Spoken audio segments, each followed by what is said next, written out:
네, 이어서 문제 3번 풀도록 하겠습니다. 문제 3번 읽어보시죠. 자, 일단 문제 3번은 여러분 유형자산에 관한 문제입니다. 우리가 워크북 2권에서 유형자산 공부했었죠. 유형자산 중에서 예제 2번 토지와 건물의 취득 원가, 그리고 예제 11번 감가상각, 그리고 감가상각 중에서 예제 13번 후속 원가, 감가상각 유형자산을 취득하고 감가상각을 하다가 후속적으로 어떤 원가가 들어갔을 때 그걸 어떻게 처리하느냐, 회계 추정의 변경으로 봐서 전진법으로 회계 처리한다 라는 요 내용으로 지금 우리 문제 3번이 출제가 됐고 지금부터 풀어보겠습니다. 문제 3번은 사례 2개로 이루어져 있고요. 문제 사례 1번과 사례 2번으로 되어 있습니다. 다음에 각 독립된 사례에 답하라. 25점 배점이고, 사례 1번하고 사례 2번, 독립된 사례라는 거는 서로 영향을 끼치지 않는다는 겁니다. 사례 1번을 풀 때는 사례 2번을 읽을 필요가 없다는 거고, 사례 2번을 풀 때는 사례 1번에서 풀었던 내용 아무것도 필요가 없다는 겁니다. 그 독립된 사례라는 거는 그런 의미입니다. 사례 1번은 취득에 관한 문제입니다. 일단 전체를 한번 읽어볼게요. 사례 1번. 주식회사 국세는 X1년 초에 건설부지, 토지를 취득하고 건물을 신축하였다. 동 건물은 X1년 중에 정상적으로 사용하기 시작하였다. 다음은 건설부지, 토지와 건물의 취득과 관련되어 발생한 원가 자료이다. 아래 자료를 이용하여 각 물음에 답하시오. 자, 토지에 관한, 건설부지로 산 토지에 관한 내용입니다. 구입 가격은 255만원, 부동산 중개 수수료는 25,500원, 1%네요. 구입 가격의. 구입과 직접 관련된 종업원급여 75만원, 부동산 전문가 자문 수수료 12만 3천원, 취득 과정이 종료된 후의 세산세는 66만원, 취득세는 15,000원이 들어갔네요. 건물 보겠습니다. 건물은 건물 신축 원가 330만원, 건물 설계 전문가 수수료 2,000원, 신축 후에 발생한 보험료 15,500원, 취득세는 만원, 신축 후에 발생한 건물 홍보 및 판촉비가 31,500원. 이렇게 이제 자료가 다 주어져 있고요. 물음이 2개가 있네요. 첫 번째 1번. 이 자료를 이용하여 건설 부지, 토지의 취득 원가를 계산하시오. 2번. 이 자료를 이용하여 건물의 취득 원가를 계산하시오. 라고 되어 있습니다. 자, 여러분, 이 사례 1번 같은 경우는 이제 이게 사례 1번 끝이고, 단순해요. 계산이 복잡하거나 이런 건 아니고 각 발생 내역이 취득 원가에 들어가는지 아닌지 그 여부만 판단해서 그냥 들어가는 애들을 다 더하기만 하면 답인데, 우리가 일단 우리가 이론 정리를 한번 하고 가죠. 워크북에서 다 했는데 사실 이 문제 같은 경우는 정말 풀이만 보면 더하기 더할 거 다 더하면 끝이기 때문에 요 내용만 하면 끝이거든요. 이 내용을 한번 우리가 볼게요. 살펴보고 풀겠습니다. 우리가 유형자산을 취득 원가를 계산하는 데 있어서 일반 원칙이 있습니다. 첫 번째는 구입 가격. 당연히 유형자산을 취득하는 데 들어간 돈, 그 구입 가격은 당연히 취득 원가에 다 들어갑니다. 들어가고, 직접 관련 원가, 간접 관련 원가 말고 직접적으로 이 취득과 관련된 원가도 이 취득 원가에 들어갑니다. 그리고 세 번째, 복구 원가. 요거는 지금 우리 문제에서는 해당되는 게 없는데, 우리가 복구 원가, 이 유형자산을 취득하면서 예를 들어서 저유설비를 설치하는데 법적으로 저유설비를 설치함으로 인해서 근처에 있는 토지나 환경 오염을 어느 정도 일으킨다면 법적으로 이 내용 요소가 끝났을 때 그 주변 환경을 복구해라.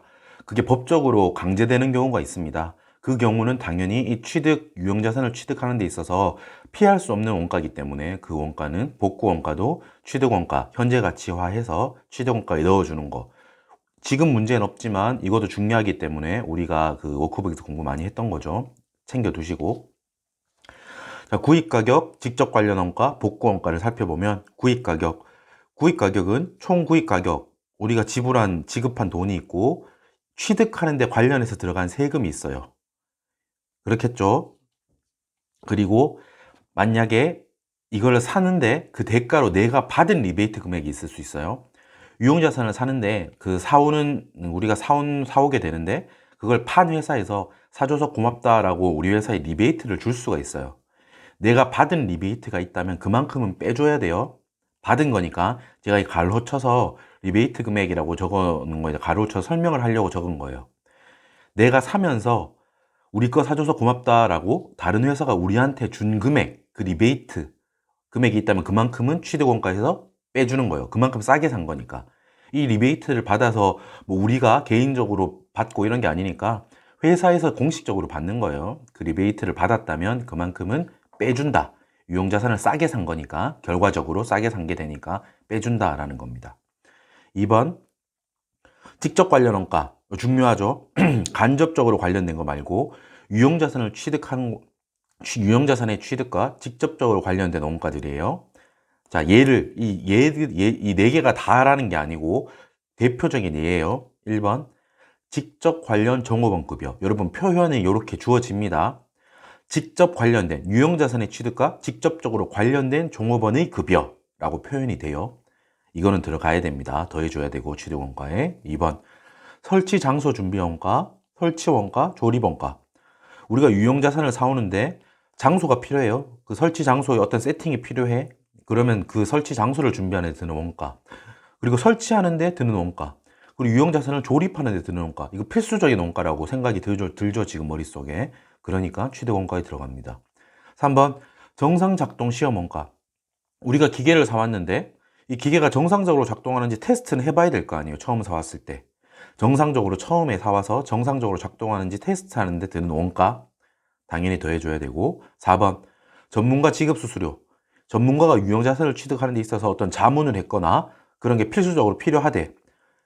그 전문가의 어떤 확신 있는 어떤 그런 발언이나 그런 그 페이퍼가 필요해서 전문가한테 그거를 테스트를 맡기고 지급하는 수수료가 있다면 그 수수료도 이 유형자산 취득 원가의 필수적이라고 보기 때문에 더해줍니다. 복구 원가는 여러분, 제가 자세히 그냥 내용을 쓰지 않았어요. 이 문제에서는 없기 때문에. 하지만 복구 원가도 중요하기 때문에 관련 내용 공부해 두세요. 자, 그리고 여러분, 여기 중요합니다. 제가 빨간색으로 적었죠. 위와 다르게 취득원가에 가산할 수 없는 지출. 자, 이 돈은 여러분, 유형자산을 취득하는 그 시점에 돈이 나갔어요. 나가긴 해. 돈이 필요해서 나갔는데 취득원가에 넣을 수 없는 겁니다. 취득원가에 가산하지 말라는 거야. 돈은 나갔지만 그거를 유형자산의 취득원가에 넣으면 안 된다는 거예요. 어떤 게 있는지 살펴보죠.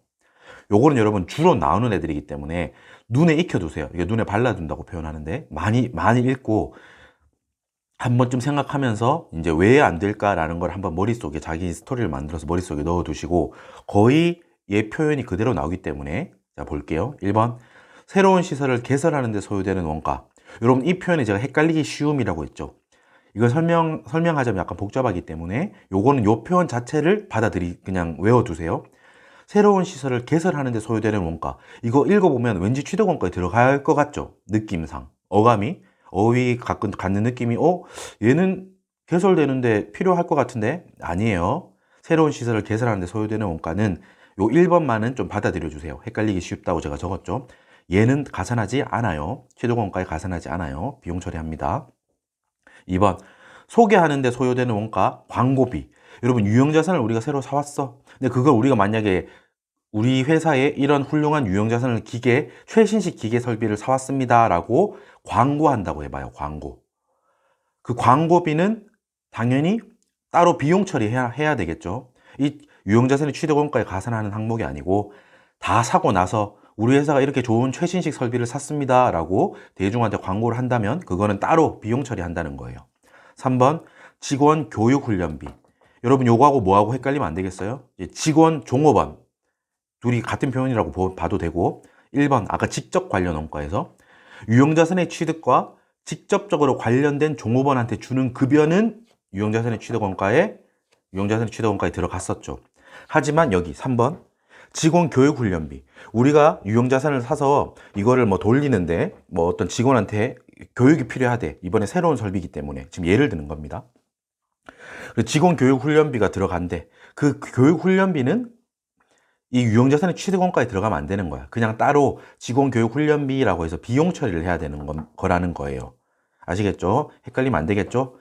유형자산의 취득원가, 직접 관련된 종업원 급여는 유형자산의 취득원가에 들어가지만 취득하고 나서 이걸 운용하는 데 있어가지고 직원한테 교육할 필요가 있어서 교육을 했다. 이런 거는 취득원가에 들어가지 않습니다. 4번, 일반 간접 원가. 우리가 애초에 여기에 유형자산 취득원가에 들어갔던 거는 직접 관련 원가라고 애초에 적었죠. 이 예를 들었던 애들이 이런 애들이고, 여기에 간접 원가는 직접적으로 관련되어 있지 않다는 표현인 거예요. 간접적으로 들어갔다는 거야. 취득하는데 돈이 들어가긴 했는데 일반 간접 원가가 들어가긴 했는데 얘들은 직접적으로 들어간 게 아니기 때문에 유형자산의 취득 원가에 더해주면 안 되고 그냥 비용 처리하는 겁니다. 됐고 5번 수요 형성 과정에 있어서 생긴 초기의 가동 손실. 자, 처음에 어떤 기계를 사왔어요. 기계를 사와서 이걸 돌리고 처음에 이제 어느 정도 수요가 형성된 데까지 시간이 좀 걸린대요. 그렇기 때문에 그 시기에 짧은 시간 동안 이 기계를 돌리는데 어떤 효익을 창출할 수 없고 초기 가동 손실이 생겼다고 해요. 표현이 이대로 나옵니다. 수요가 형성되는 과정에 있어서의 초기에 발생한 가동 손실. 이 친구는 취득원가에 가산할 수 없어요. 따로 비용 처리하는 겁니다. 6번 영업을 재배치, 재편성하는 과정에서 생긴 원가, 얘도 들어가지 않습니다. 유형자산을 취득했는데 그로 인해 가지고 우리 회사 전체적인 어떤 영향을 끼쳐서 우리 회사의 전체적인 영향을 끼쳐서 영업 어떤 부서나 이런 걸 재배치하고 인원도 재편성하고 이런 게 발생했대요. 이 유형자산을 취득하면서 이런 효과가 연달아서 일어났다고 해도 그 원가는 유형자산의 취득 원가는 아닌 거죠. 당연히 개별적인 원가인 거니까. 여러분 제가 최대한 설명을 하면서 그냥 머릿속에 잘 외우기 쉽도록 그냥 스토리를 최대한 짜본 거고 여러분들도 각자 읽으면서 아 얘는 안 되나 보다 좀 와닿지 않는데 얘는 좀 외워야겠다 아니면 얘는 간접원가는 당연히 아니겠지 이런 식으로 이해가 되는 거는 이해를 해서 외우시고 그렇게 받아들이셔야 돼요. 얘를 잘 나오기 때문에 암기해 두시고 자 그럼 한번 풀어보죠.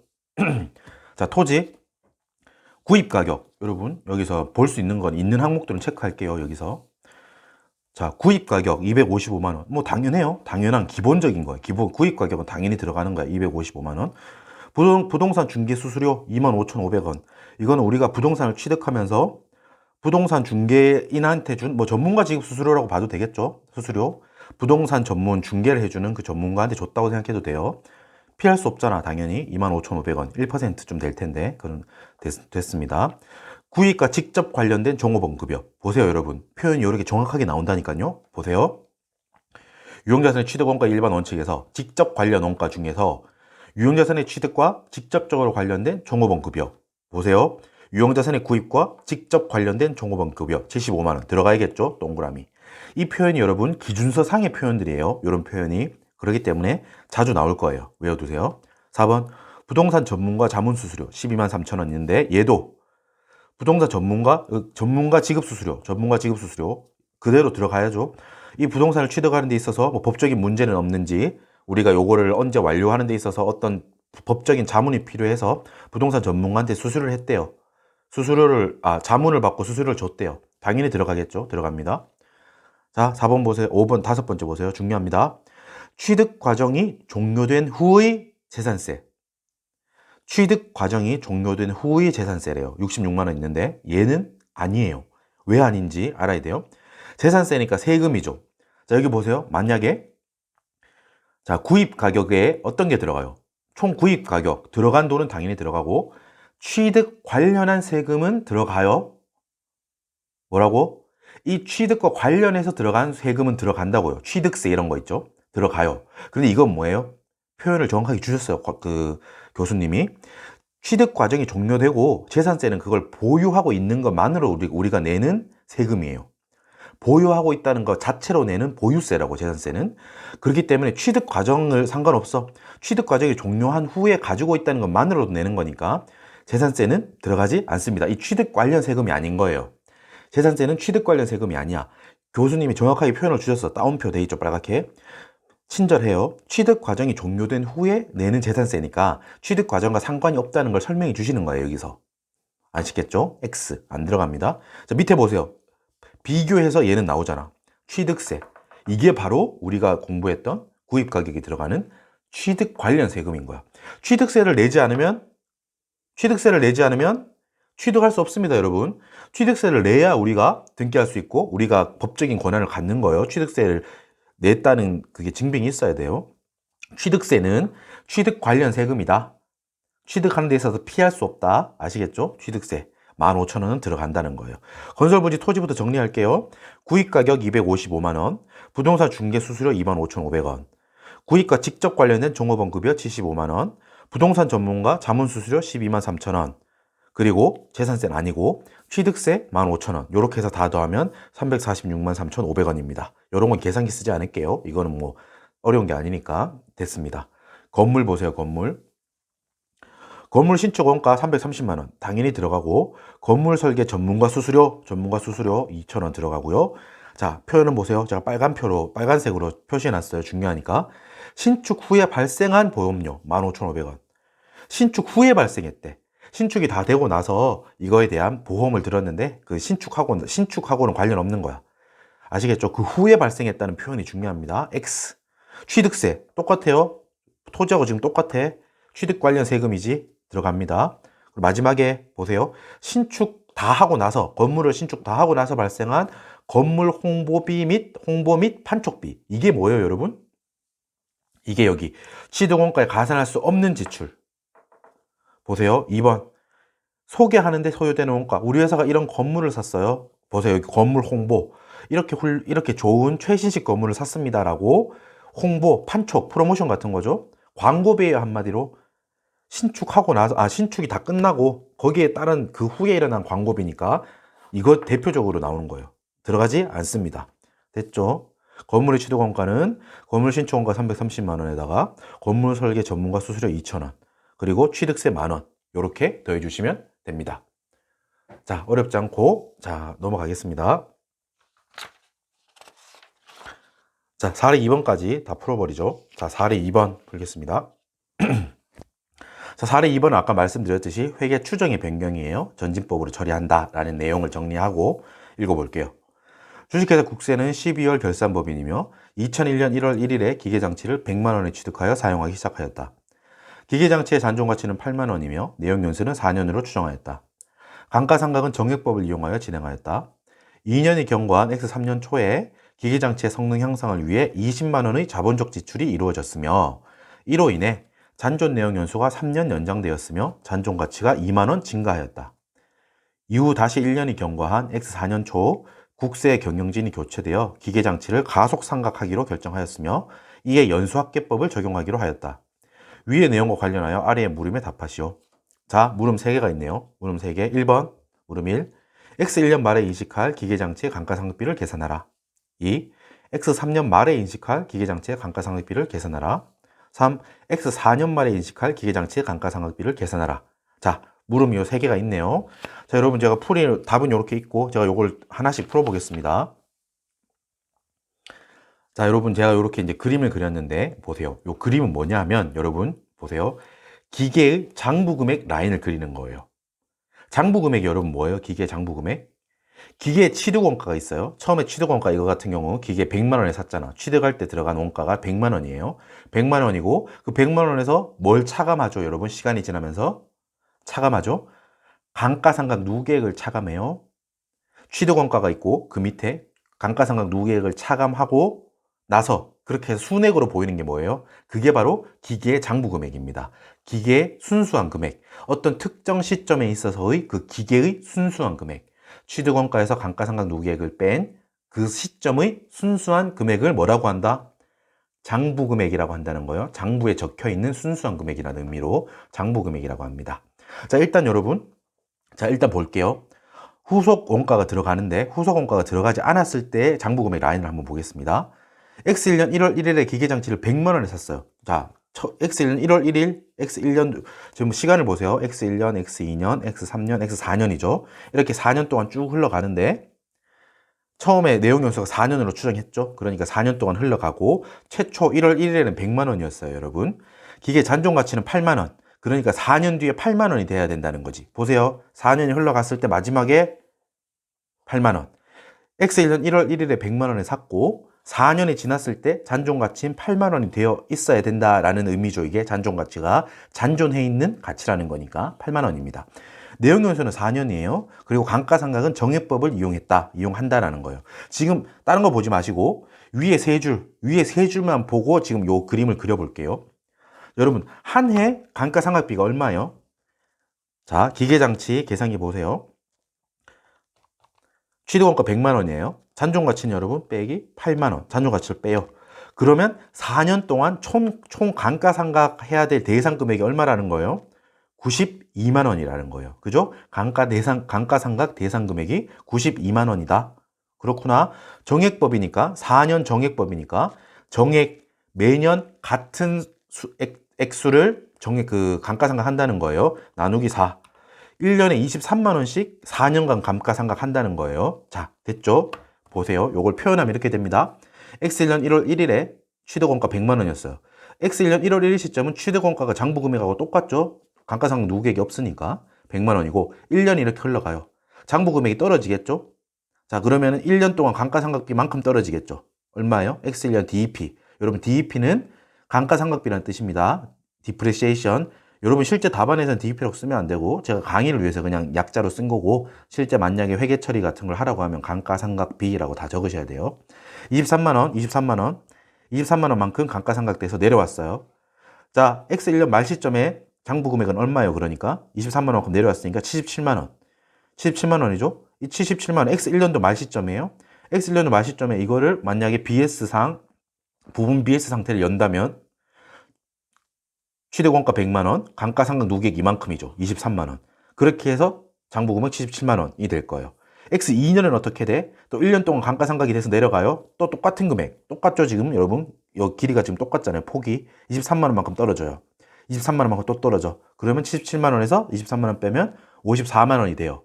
그죠? 54만 원이 됐어요.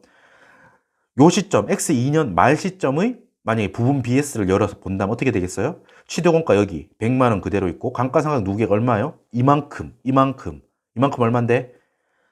두 개년치의 감가상각이 누계돼 있잖아. 감가상각비가 46만 원.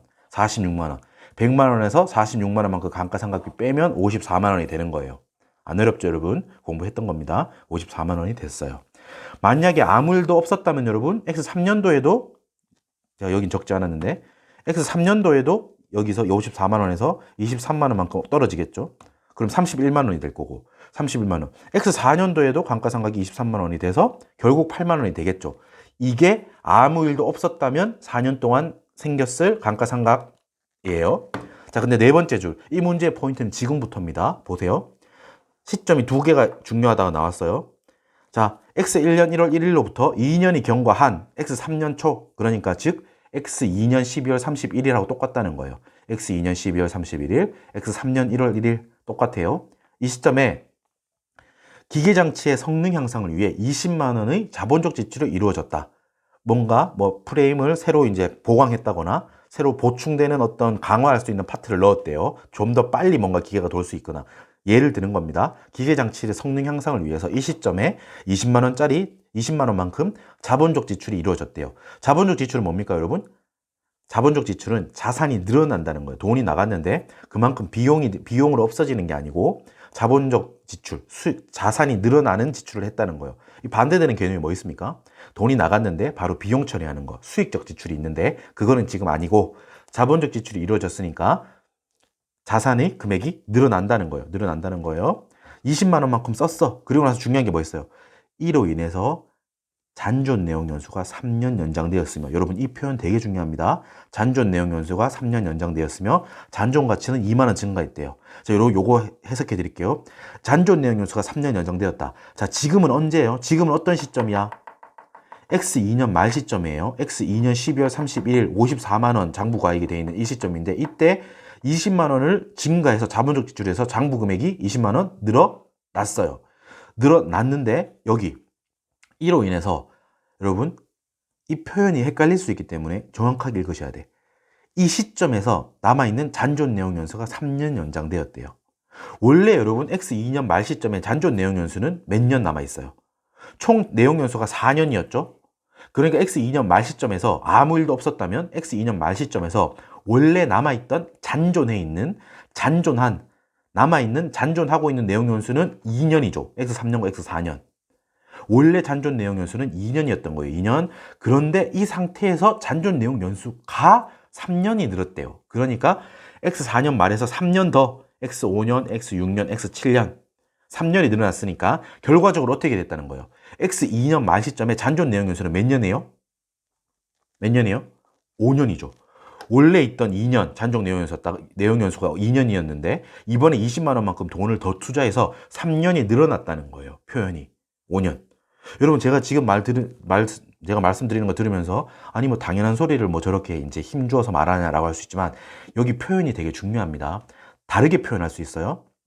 예를 들어서 이때 여러분 잔존 내용 연수가 3년 연장되었다고도 표현할 수 있고 이로 인해 내용 연수가 예를 들어서 7년이 되었다 라고 하는 거 같은 표현이에요.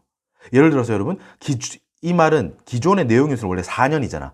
잔존이라는 표현이 없다면 내용 연수는 원래 총 내용 연수를 말하는 거니까 4년인데 만약 20만 원을 추가했고 이로 인해 잔존이 없고 이로 인해 내용 연수가 7년이 되었다 라고 해도 같은 표현이죠. 결국 X 7년 말까지 간다는 표현이니까.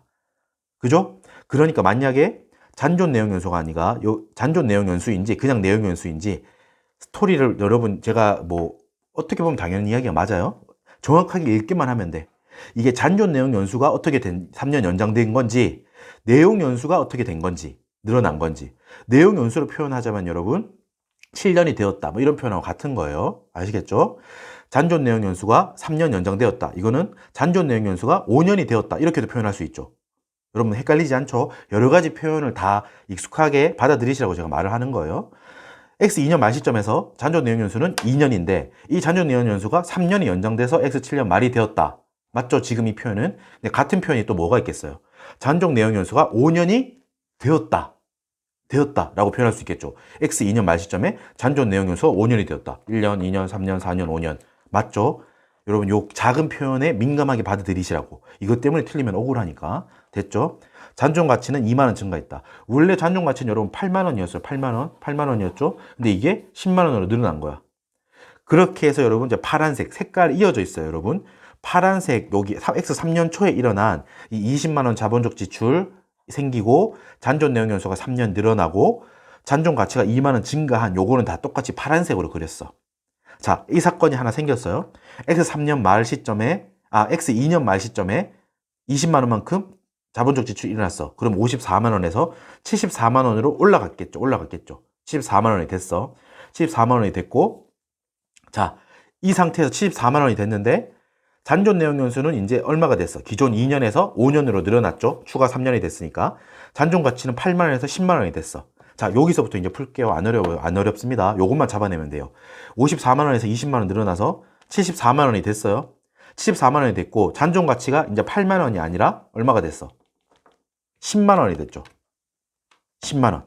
그러니까 향후 5년 동안 총 감가상각할 감가상각 대상 금액이 5년 동안 감가상각할 대상 금액이 64만 원이라는 거야. 여러분 방법은 그대로죠. 지금 방법은 바뀐 게 아니잖아요. 여전히 정액법이죠. 나누기 5 하면 여러분 X3년도 감가상각비가 나오는 거야. 이 매년 이렇게 나가죠. X3년, 4년, 5년, 6년, 7년 매년 5년 동안 똑같은 12만 8천 원이라는 금액이 감가상각 될 거예요.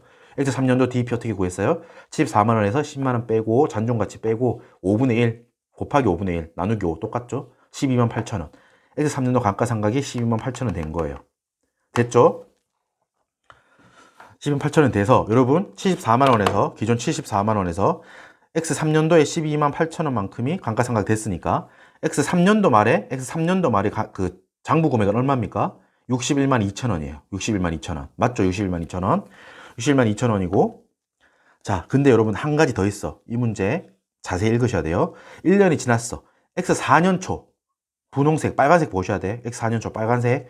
X3년 말, X4년 초 그때 국세 경영진이 교체되어 기계장치를 가속상각 지금까지는 정액상각했어요. 같은 금액을 상각했는데 가속상각 초반에 빨리 상각하겠다고 초반에 빨리 상각액을 많이 하겠다는 게 가속상각이에요.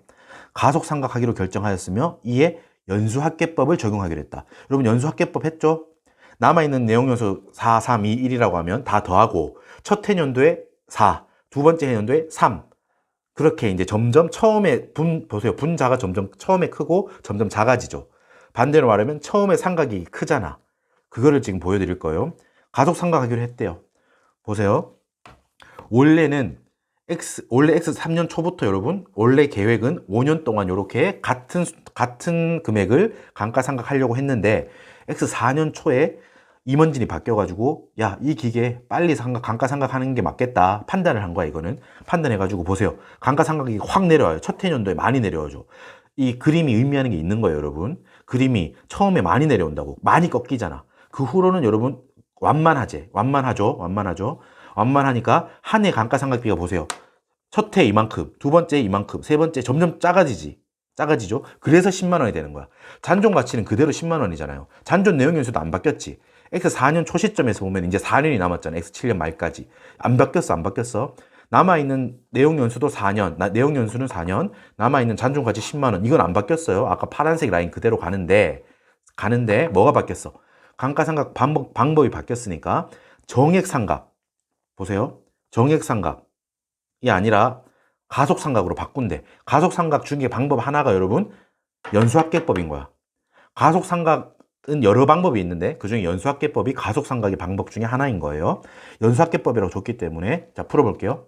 X 4년 초에 여러분 장부금액은 61만 2천 원이고 이거 보세요 여기 X 4년 DEP를 구하는데 X 4년 초에 장부금액은 61만 2천 원 X 7년 말 마지막 잔존가치는 10만 원이죠. 요걸 빼 그럼 51만 2천 원이죠. 51만 2천 원 이게 뭔데?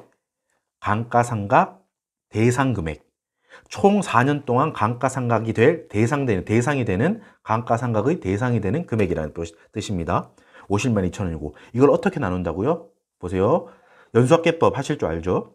분모에 남아있는 내용 연수 4년이니까 4 하나씩 빼면서 더하면 돼. 4 더하기 3 더하기 2 더하기 1 이걸 분모에 넣어요. 분모에 넣고 첫 해년도는 분자에 4 X 5년 두 번째 년도는 똑같이 하고 분모에 3 세 번째 년도는 분자 지금 반대로 말했네요. 분자에 X 5년도에 3 X 6년도에는 2 X 7년도에 1 점점 감가상각 되는 금액이 줄어들죠. 처음에 컸으니까 아시겠죠? 이렇게 계산하면 얼마예요 여러분? 20만 4,800원이 나와요. 51만 2천 원이고 감가상각 대상 금액이 곱하기 4 이게 밑에 다 더하면 10이죠. 곱하기 0.4 하면 되겠네요. 20만 4,800원 이게 X 4년도의 감가상각비야. 자 여러분 제가 이렇게 그림을 그리는 거는 이해를 위해서기도 하고 실제 시험장에서는 여러분 요걸 그냥 한 편에 그냥 그리시면 돼.